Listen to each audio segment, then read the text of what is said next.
Hi everybody, I'm Dr. Qazi. I'm a skin restoration specialist in Newport Beach, California. I focus mostly on acne, on scars, and pigmentation. I do a lot with facial balancing. I had a lot of really cool cases this last week, and today I'll go through some of those cases. I'll showcase a bit of what I had to do for this patient, because some of the cases that I worked on last week and this week were really similar to this. We had really severe scars this whole week. So it's going to be kind of fun just to see those results over the course of the next several months. But here's a patient that I worked on, and you can see this patient for over the course of about 2 years, her scars have improved significantly. And this is a really nice one because this is more closer towards that end of the journey type of one. In fact, I'm not sure if she is planning on doing more treatments or not. There's room to work a little bit more on some of her texture, but I think she's really close to whatever she was trying to achieve, and probably more than that, actually, to be honest with you. So I'll walk through a bit what we did with this, and then also just kind of some of the patients that we've been working on the last couple of weeks. It's been interesting because somehow the last couple of weeks were a lot of patients who had very severe scars, and we had to really do a few different steps really to improve the scars. A lot of people have required subcision. A lot of people required excisions. So I'll walk you through, just kind of explain the different things that we had to do for each type of scar. And hopefully you can get some ideas for yourself if you happen to have scars or have pigmentation, the kinds of things that are probably the best options for your particular kind of issue. Some of my patients had done, 10 to 12 microneedling sessions or radiofrequency microneedling sessions. Some had done lasers, like halo lasers. So a lot of different, the full gamut of treatments. Other patients, actually several patients, have done subcision elsewhere before they came to me.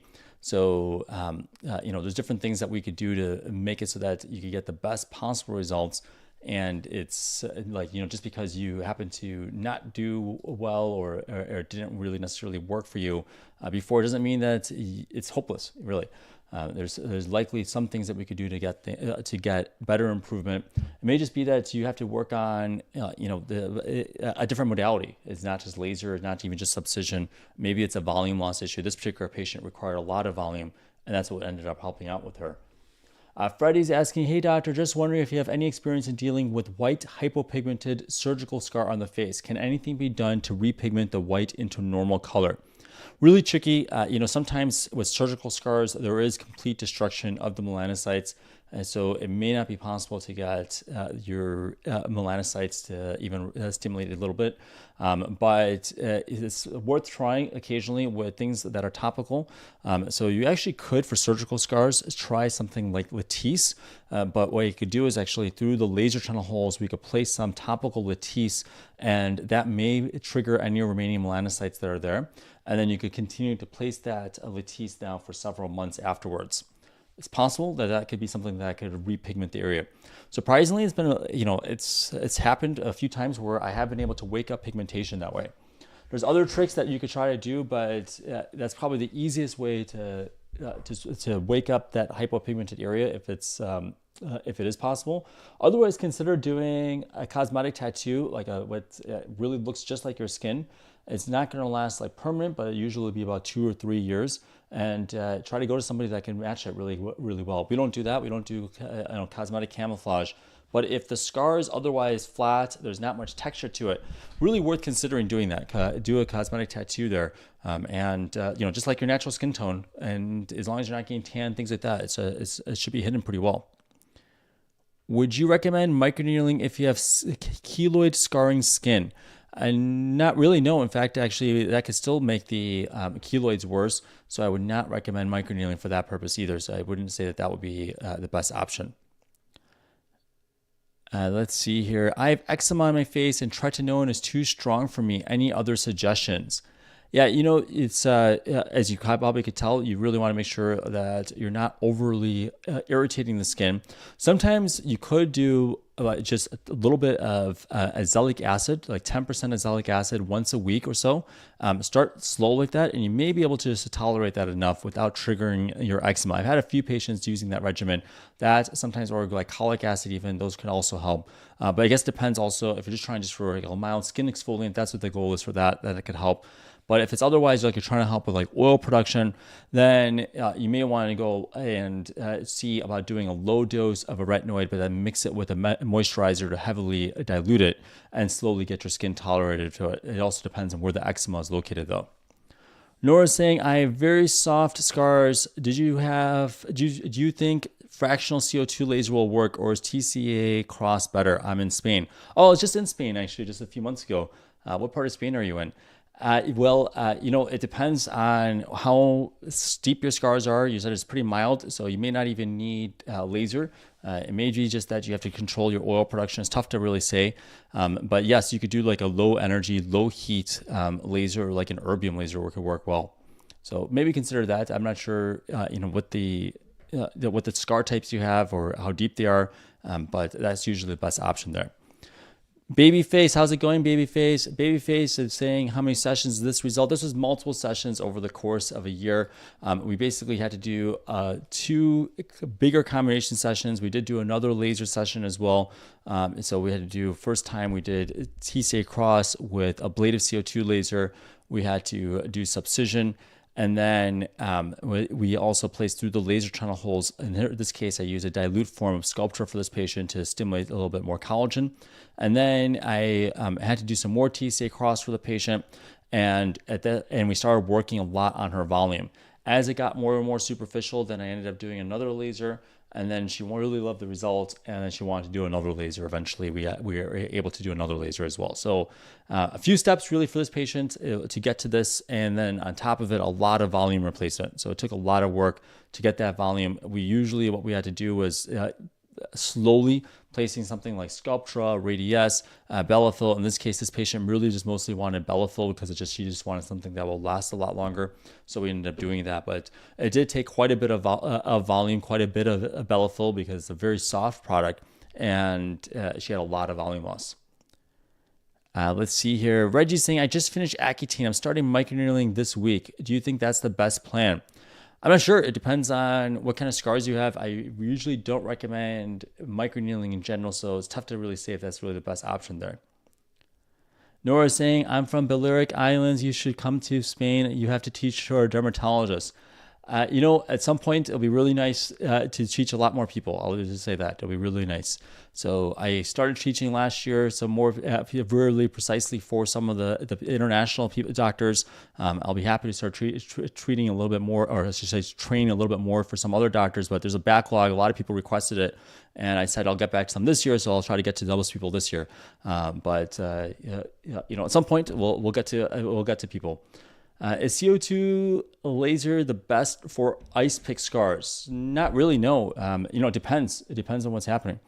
It depends on what we are looking at for your skin texture around the scars. If it's really thick around the edges, then maybe we would use a CO2 laser. For example, this patient today, very, very thick skin. She's Hispanic, Fitzpatrick 5, but I actually had to do fully ablative CO2 for a large area in her case because her ice pick scars were very, very deep, but they also caused a lot of thickness around the edges. It was extremely thick and there was really no way of remodeling that tissue. It was just like you had to be able to just actually cut that excess scar tissue down. And so I did that with an ablative form of CO2 laser. She's going to be very, very good with sunblock and good with sun exposure. She's a non-smoker, so I think she's going to do great with everything.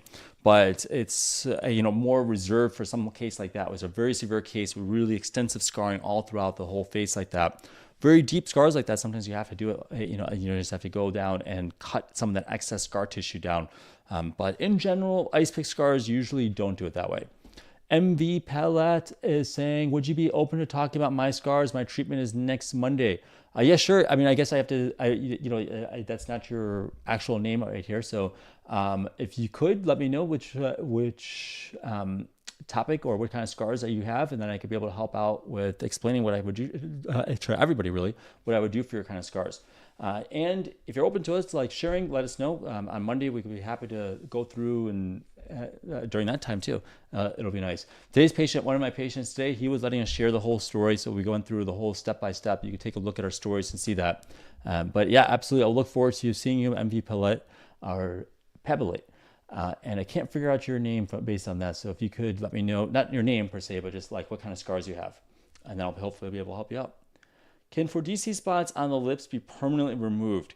Good question. Sometimes it could take a few tricks, a few times to do it. It's not necessarily something that's going to be permanently removed, but a lot of times there's a large enough gap with time between before it comes back again that it really doesn't bother patients. I could tell you though that some patients I've had for long-standing patients that I've worked on, and they don't have it really anymore. So is it possible? Yes, but I'm not sure if I really promise that's going to be permanent to remove those.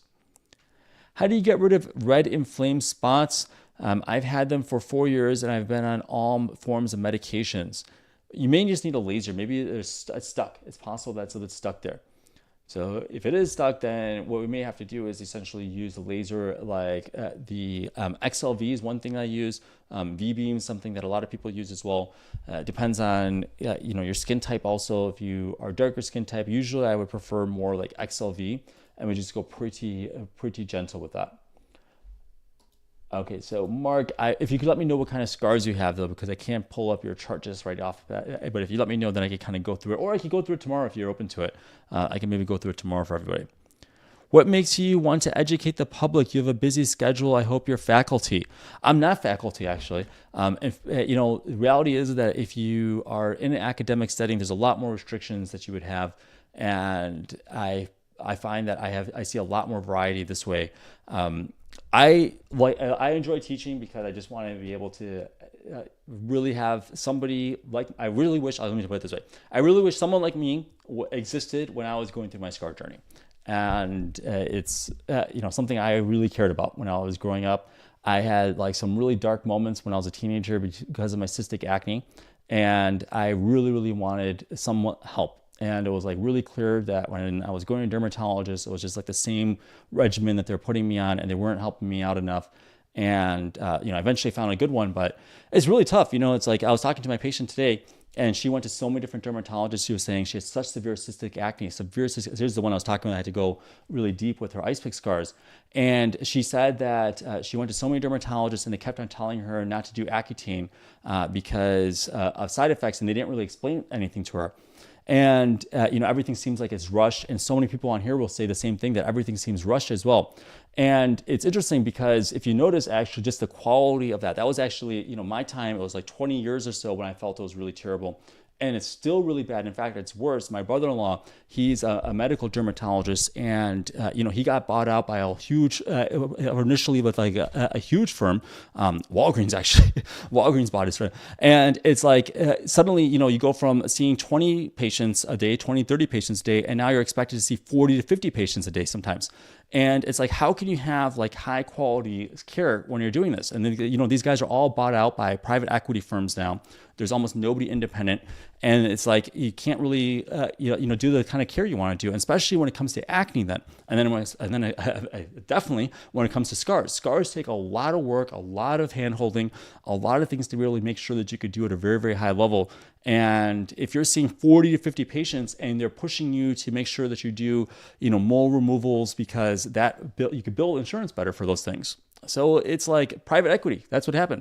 Everybody sold their souls to private equity, and now we're in this mess where it's like the healthcare system, especially in this side of the world, it's really, really messed up. And you go from like 20 to 30 patients and you have to do 40 to 50. Imagine the patient care that you had. And it was really bad when I was a teenager in the 90s, it was like terrible. And I can't even imagine how bad it is now. It's like everybody says it is worse and worse and worse.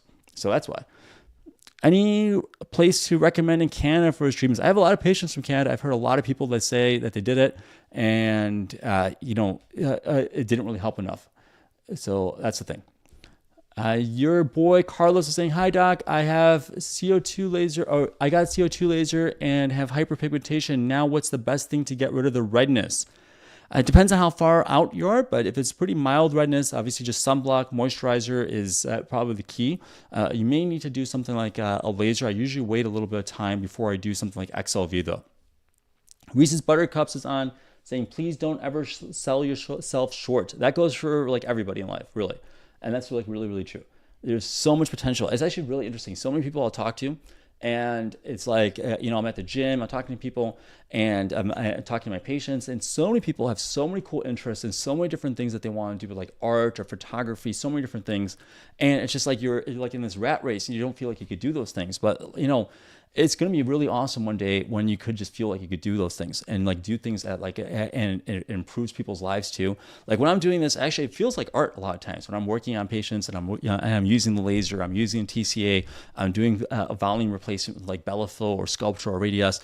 It looks and feels like art to me. Like I used to do sculpture and like I used to paint. So like it's actually awesome because it's like, I get that outlet already. And so, that's like in my world, hopefully people could find something within their world or, they could just continue having that art for themselves because I think it's really valuable. Like we need more art now. How do I reduce pore size? The easiest thing to do is to manage your oil production at first. So start with a topical retinoid, something like a different over-the-counter different could help out with that. That's kind of the easiest thing. Is Bellafill good for the scars, for these scars? Yes, that's what I did for these scars. This is with Bellafill.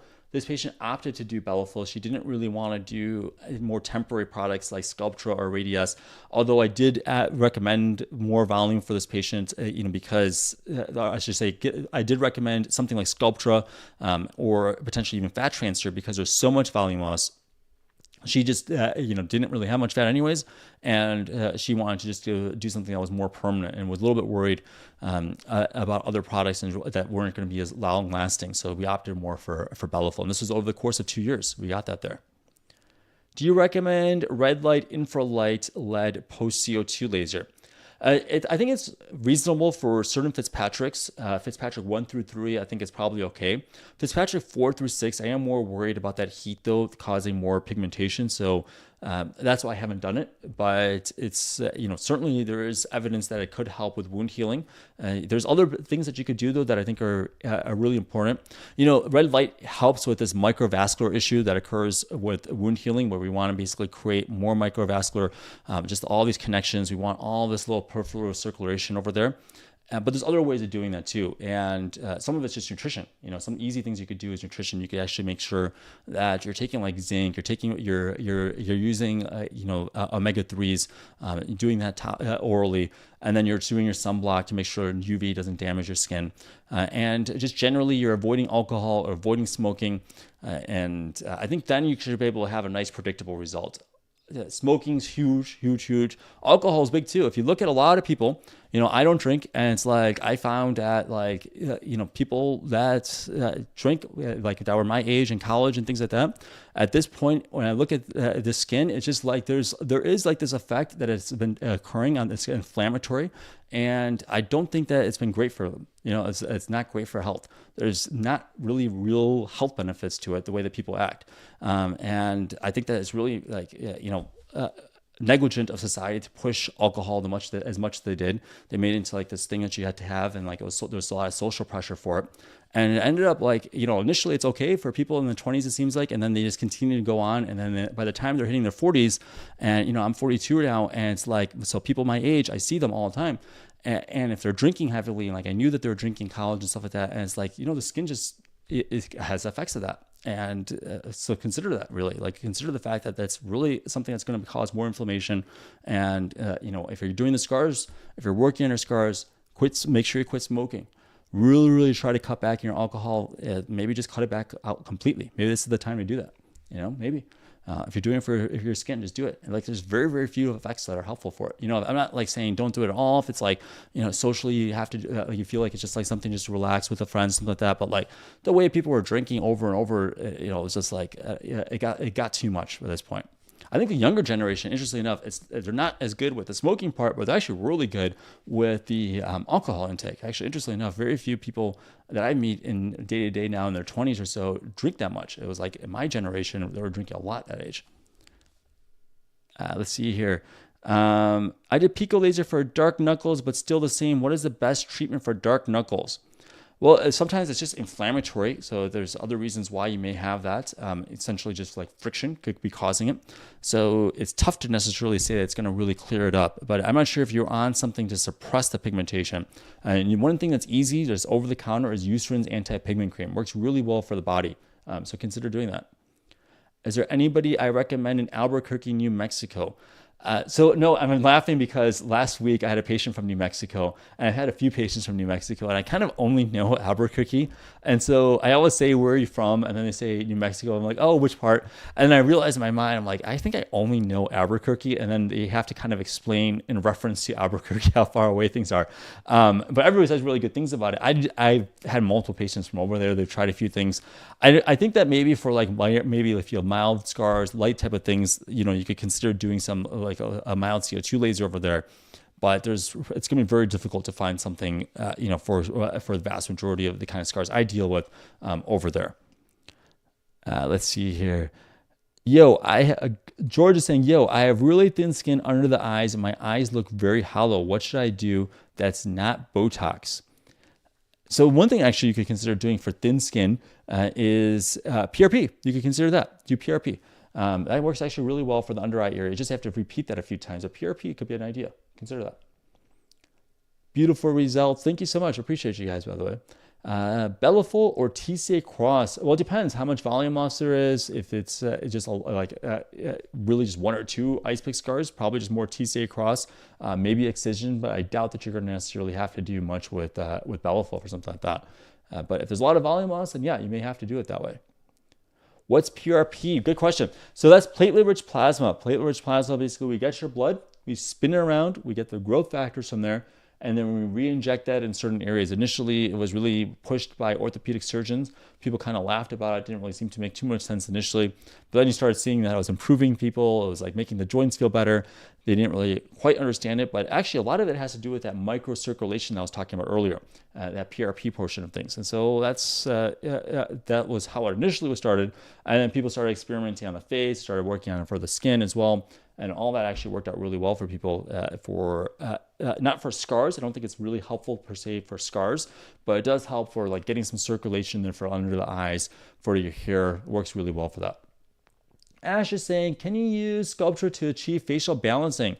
Yeah, I had a great case today, a patient in her 60s. I did Sculptra with that. It's really, really amazing actually for that. I do a few different points along the bony process, and it works incredibly well for that. And sometimes we can combine it with something like dilute form of Radiesse just to help with some of the skin quality as well, to get a little bit of skin tightening, or something like Bellafill. But yes, I do a lot with that. What are your thoughts on Phenol Cross? I use it when I do the phenol peel. But by itself, I typically don't do it because I like the fact that I have just so many different forms of concentration that are just ready from the pharmacy for me for TCA. So that's usually why I use TCA. But phenol is totally fine. It's okay. It's just I like to really change the concentration depending on the depth of my scars. And I don't want to guess or anything like that. So I just want it really precise. So the pharmacy I use for TCA is just perfect for that. Just gives me the right concentration. Let's see here. Where was I at? What do you recommend for genetic dark under eye circles? Anything but laser. Laser didn't work. Actually, I was going to say laser. Laser is one of the best options for that, actually. Pico laser works really well. I'm not sure what laser used, but Pico laser works very well for that.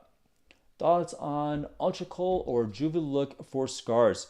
We don't have Juvalook for scars right now at this point. It's not FDA approved yet, but I'll be interested in taking a look at it. I'm really hesitant to, to push or talk about products that I don't really know myself. There's a few people that I kind of listen to that would say that they tried something, but I haven't heard anything on that end. I'm interested in it though. It'd be interesting to see where it goes. It'll be a really cool concept to see if we could get something that's hyaluronic acid based, and potentially could end up triggering some collagen. Something that's these collagen skin boosters would be awesome. And so I'm looking forward to it. It's just we haven't gotten into it. Like Rejuron, all those. Rejuron's coming close, it seems like. It looks like that's going to come soon. But Juvalook will be really cool if we could get that too. I'll be excited. I'm not sure where it's at right now for most people, though, in the scar world. Axel saying, Dr. Lim said TCA Cross on the nose have high chance of widening. Is it true?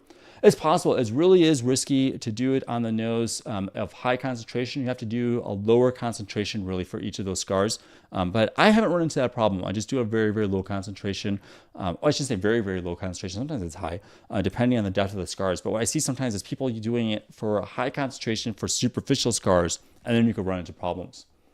Thomas Harry saying, I made an appointment today, bad acne scars, gotta wait 5 weeks or so. I look forward to seeing you. I try to see all of our patients, but we have to also fit patients in that are regular patients. And so that's the thing. So just so you guys know, we have a lot of patients. Like this patient, for example, I've been working on for 2 years.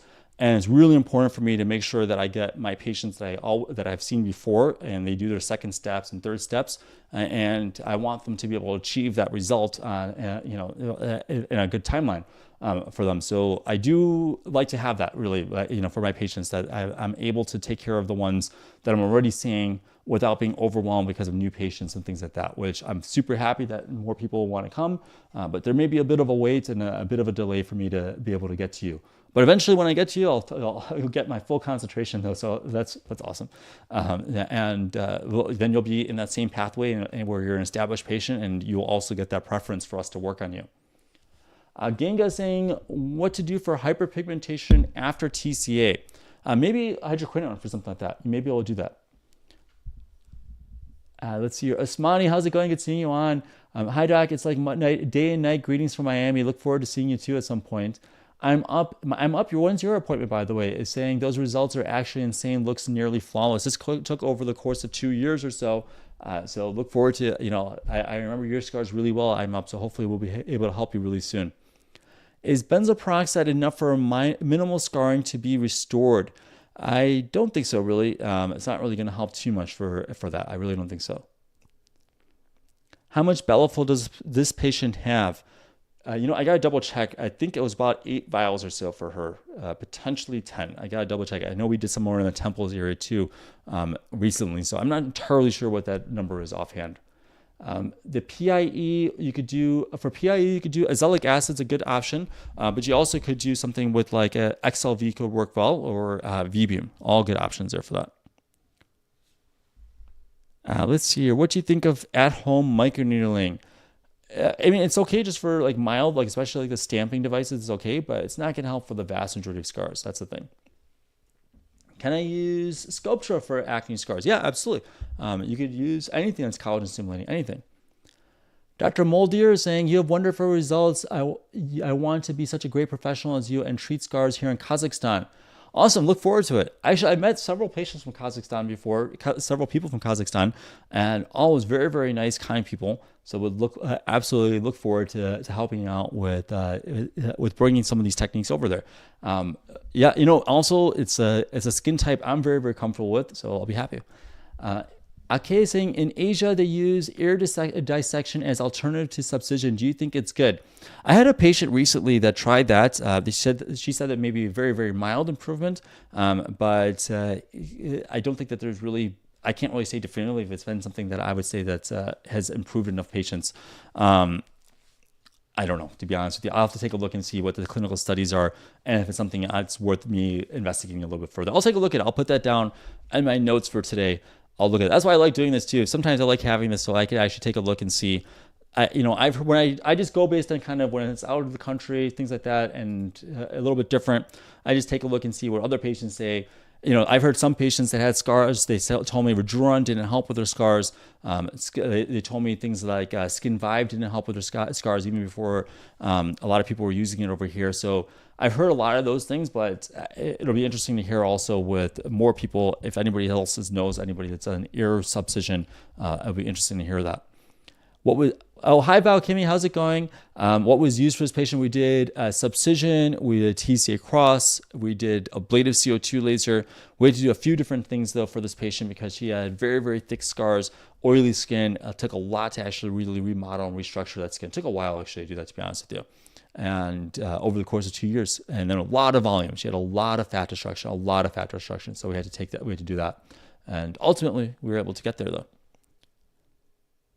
And George is saying, I'm sorry, I forgot, but how many PRP sessions are recommended to do? It depends. Sometimes it could take like every few months you do for about 3 or 4 sessions or so, and then you probably could see that improvement for your under eye area. It depends on what's happening with your under eye. I would say definitely 1 session is not going to be enough though for most people. How do I feel about Bellafill for acne scars? I like it. It's just very, very soft. What I mean by it's soft is that it doesn't give you this plumping effect that you may expect from filler. And instead, it's like a process over time where the skin quality gets better. And it's a little bit confusing because people are used to just hyaluronic acid fillers, which draw in water and then just sort of call it a day for like the next 6 months or so. But in this case, it's kind of the opposite. You don't really get that satisfying like fullness for a while. And over time, it's going to kind of remodel and restructure the scars. And that's awesome. It's like you get to keep that, but that's a little bit more confusing for people. Mrs. Jones, good seeing you on, by the way. I haven't seen you in a while, I feel like. Life-changing results is what Mrs. Jones is saying. Appreciate you. Please explain why subcision is not performed every time when doing Bellafill for deep acne scars. Well, if it's deep, I mean, it is deep, then it probably would. But if it's like sometimes just like, for example, boxcar scars, I may just be able to do some mild subcision just as I'm doing the Bellafill. So like just like 1 or 2 boxcar scars right there, just like that's all we have to do. We don't have to actually do full subcision there. I don't tend to do like invasive procedures unless I really have to. You know, it's like sometimes there'll be a case where it's like, you know, looking at a patient like this, very, very clear, we have to do subcision. But sometimes it's like, if we're looking at this, we're pulling on the skin and it's looking like it's like we could get away without subcision, I'm going to try to err on the side of like not doing that invasive procedure, typically.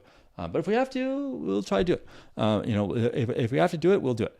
It's just, I look at it and think to myself that like, based on everything I know and how I'm feeling the skin, how I'm touching the skin, or I'm looking at the skin, how it's bending and folding around the scar, are we able to get away with just doing a little bit of fouling in there and just breaking up that scar that way? Or does it seem like it is pulled down a little bit more deep and we have to do the proper subcision? Today's cases actually, and even last week, were surprising to me. I did end up doing subcision for all those ones because it seemed I was suspicious. It was bending the way I like. Basically, I'm talking about bending. So if you have a scar, for example, this patient, you can see this deep right there. And when she smiled, it was the skin would bend around the smile. And sometimes it's very, very subtle. And sometimes it's not really going to be like, it's going to make much of a difference if you change that. Like you just play a little bit of volume in there. And I was looking at those 2 patients and I was thinking to myself that this is going to be pretty easy just to break up that scar tissue. But in 2 of the cases, you know, really actually today, one case, and then on Friday, I had a case as well, where it was really surprising that it looked like it was going to be very, very easy just to break up some of that scar tissue, but it was extremely deep, extremely thick, and it took a while to really break up that scar tissue. I had to use a Noker needle as well for both of those cases. It was a lot of complexity actually with it. There was a lot of scar tissue that was really pulled down. And some of it's just because at one side of the face, for one of my patients, the scars were just like 2 years old. And then the other side of the face, it was like 12 years old or so. And that's where it was like really, really thick. And it's like, you know, that's actually what it comes down to. And sometimes also it's like if somebody has more sun exposure, things like that, or just express themselves a certain way. Dr. Karabi saying, we don't have Bellafill in Algeria. Can I use another filler? What is hyaluronic acid concentration in Bellafill? So Bellafill is not H8, but you could consider doing Sculptra. You have Sculptra, you have Radiesse. Those work really well. And you may just have to keep on doing a few of those, but Sculptra and Radiesse are great products for that. So you do have those. Sheena is saying, what has been your experience with Skin Vive? Does it help in acne scars and how many sessions is required? It's going to be very, very mild for acne scars, very, very mild. Most patients who've done it actually would report that it is very, very mild, short acting, not something that I typically would push or do unless it's something maybe like I needed to do it for somebody who's getting maybe married in a little bit of time or so and they just don't have the downtime. Then sure, we could do something, especially for like boxcar scars, plump it up a bit. That's going to help out. But in general, I'm probably going to kind of push you away from doing that because I want you to have something that's going to last you a lot longer. I'm going to wrap up, and just right now, I know there's a bunch of questions. I appreciate all the questions right now, so I'll wrap up just a couple questions here. But don't feel bad. I'll be back on tomorrow as well. And Ginga, I'll answer your question. We'll talk about it tomorrow. Ginga is asking, can subcision make skin saggy later? We'll talk about that in depth tomorrow. Actually, let's do a whole talk about subcision tomorrow. I think it's going to be really cool. My whole last couple of weeks were a lot of subcision, really, really cool cases with subcision. But I'm going to tell you how I did it safely and how you can avoid those problems if you ever get subcision elsewhere. Eka is saying, I have static indented lines on glabella. Is there anything that can fix it long term? Will subcision work, or is filler the only solution? Good question. You know, those kind of vertical lines in the forehead area, that's really, really challenging to break up. Sometimes you do have to do some subcision. Sometimes you have to do a little bit of filler. There's certain kinds of fillers that I wouldn't recommend doing though in that area. A lot of times you could run into more problems with something like Sculptra, for example. Really, that could be really a problem in the forehead area. But I'll walk you through that, and you definitely do need to do something to relax the muscle, some sort of neurotoxin as well. Do you have to keep injecting Bellafill every few months? No, 20% of it continues to stay there. We have to slowly build it up though. That's the thing. It takes a while. It takes a long time. It's a slow process because it's permanent. All right, guys, appreciate everybody here. So tomorrow, it looks like actually a lot of people were interested in the Subcision talk, so I'll do a few slides. I'll try to see if I can pull some things together for that and talk to you about how to do Subcision safely and just a few different options. There's a lot of different ways of doing Subcision. The way I do it tends to be because I could feel the skin certain ways, and I'll go through it and I'll walk you through